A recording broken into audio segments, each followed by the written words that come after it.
25 novembre 2008, une histoire de conscience. Le troisième œil permet de faire l'expérience de nombreuses choses étranges, entre autres de la présence d'énergie et de conscience en tout. Ça veut dire que bien que mon corps physique soit un et moi, il est subdivisé en de multiples consciences auxquelles je peux parler.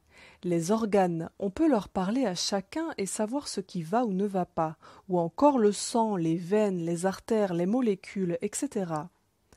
Mon corps, tel que je le définis, est un monde et un assemblage de consciences qui sont à la fois autonomes et à la fois un avec moi. Ce moi est dissocié en plusieurs influences que je perçois et avec lesquelles je peux communiquer. L'enfant intérieur, source de joie et de vie en nous, qui s'exprime par maladie dans le corps si on ne l'écoute pas. Le moi supérieur, messager de l'esprit divin et de ses désirs, lui crée nos expériences et génère en quelque sorte notre réalité. Si on ne l'écoute pas, il génère des expériences déplaisantes pour qu'on réalise qu'il est là et où se trouve le chemin de l'évolution.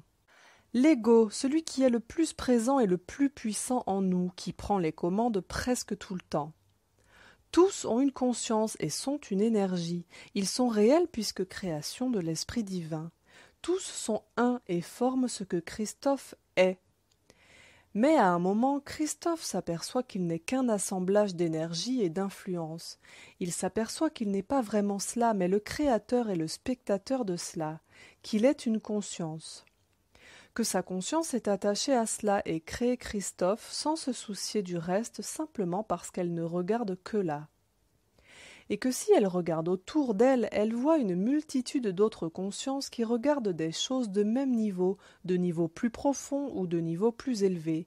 Mais les autres consciences sont partout.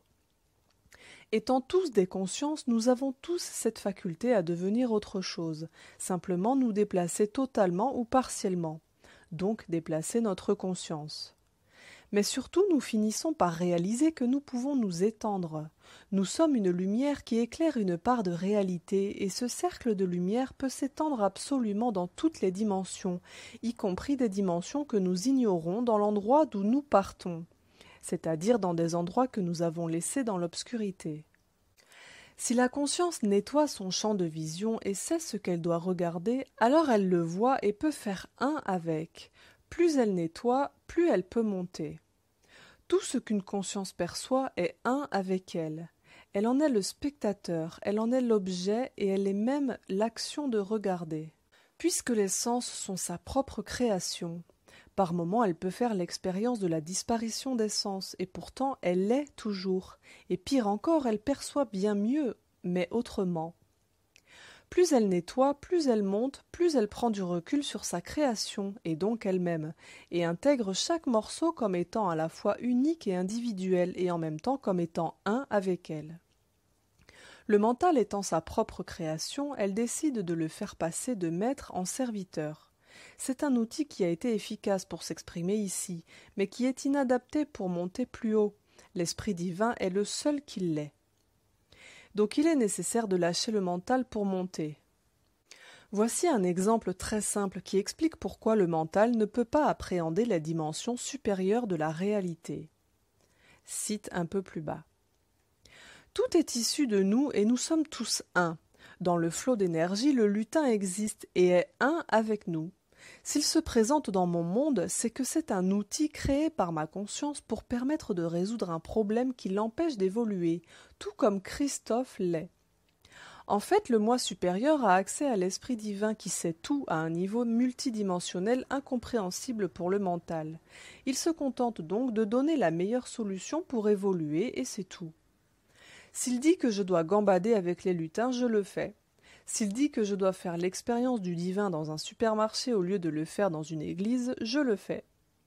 Plus je fais ce qu'il dit, plus j'avance. Ai-je dit que tout le monde doit gambader avec les lutins pour évoluer? Sûrement pas. Je dis que moi je dois le faire. Nuance.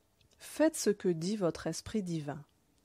Attention à la religion de masse. Elle essaie de faire entrer chacun dans un moule et ne crée au final que de l'ego. Qui peut atteindre l'illumination en suivant la voie exacte de Jésus si ce n'est Jésus lui-même? Saint Gérard suit une voie chrétienne, mais sa vie n'a rien à voir avec celle de Jésus, et il n'en fait qu'à sa tête, c'est-à-dire qu'il obéit à son esprit divin. Qui peut atteindre l'illumination en suivant la voie de Bouddha si ce n'est Bouddha lui-même? Il faut prendre ce qui nous parle dans chaque chose, et ce qui nous parle, c'est ce que notre esprit divin désigne comme étant une solution. Pour ce qui est de croire que seul l'homme a un sens parce qu'il permet d'évoluer, je dis attention. Seule la conscience a un sens, et l'homme comme le lutin sont ses outils d'évolution. Pour les terres pures, apparemment, je ne suis pas prêt. Entre autres, mon deuxième chakra est en vrac et a besoin de s'harmoniser. Il manque du débit pour l'amour inconditionnel. En fait, dans le corps spirituel, je ne perçois que la lumière pour l'instant. À ce niveau, ça évoluera quand le reste sera débloqué. Je prends plaisir à discuter avec les esprits de la nature, mais mon seul maître reste la lumière. Et si mon maître me dit que le monde végétal et celui des esprits de la nature doivent être explorés avant, alors lui sait ce qui est nécessaire pour l'évolution de ma conscience. Bien sûr, je travaille tous les aspects en même temps, puisque j'intègre tous les corps en même temps. Ce sont les instructions que je reçois.